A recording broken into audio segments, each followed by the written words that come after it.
धर्म क्षेत्र श्रीक्षेत्र धर्म मास महाकार्तिक व्रत पालन द्वारा समस्त पापरू त्राही मिले ईश्वर आशीर्वाद प्राप्ति होता है। भगवान विष्णुंकर सर्वाधिक प्रिय मास होछि कार्तिक एवं ए मासर भावर देवता होछन्ति दामोदर। कार्तिक मासर शेष 5 दिनर महत्व सर्वाधिक रही। पंचक 5 दिन निष्ठार सहित व्रत पालन कले अजस्र पुण्य मिलता है बोली विश्वास रही। अनादि कालरू श्रीक्षेत्र में कार्तिक व्रत पालनर महात्मा रही बोली अतिथि माने मत व्यक्त करछन्ति। रविवार बड़दाण्ड बड़गंडी स्थित माँ माउसी माँ मंदिर सम्मुखरे 10तम पंचक महोत्सव उद्घाटित हो जाइछि।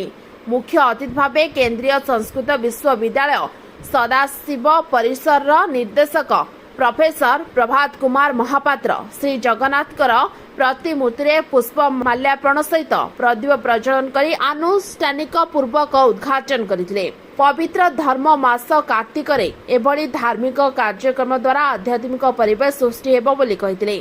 सम्मानित अतिथि भावे ओडिशा संगीत नाटक एकाडेमी सदस्य डॉक्टर बद्री मिश्र और समाजसेवी चक्रधर महापात्र जोग देथिले। पंचक महोत्सव कमिटीर सभापति जगन्नाथ दास महापात्र उत्सव रे अध्यक्षता करथिले। कमिटी संपादक मधुसूदन मिश्र कार्यक्रम संपर्क में सूचना प्रदान करथिले। सांबादिक सत्यनारायण दास, कार्यकारी सभापति बरेन्द्र शास्त्री, साधारण संपादक रामचंद्र दोरा, सांस्कृतिक संपादक विश्वनाथ मिश्र प्रमुख मंच रे उपस्थित रहिथिले। प्रारंभरू राधा मोहन संकीर्तन दल पक्षरु नाम संकीर्तन परिवेशन कराइथिला। परे प्रवक्ता बालकृष्ण पंडा कार्तिक महात्मा और श्री जगन्नाथ को महिमा श्रोता मानकु श्रवण कराइथिले।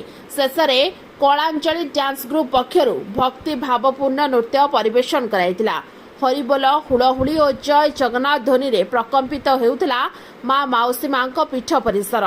भरत नायक और श्याम प्रकाश सेनापति कार्यक्रम परिचालना करथिले। पंचक महोत्सव कमिटीर समस्त सदस्य माने कार्यक्रम रे सहयोग करथिले।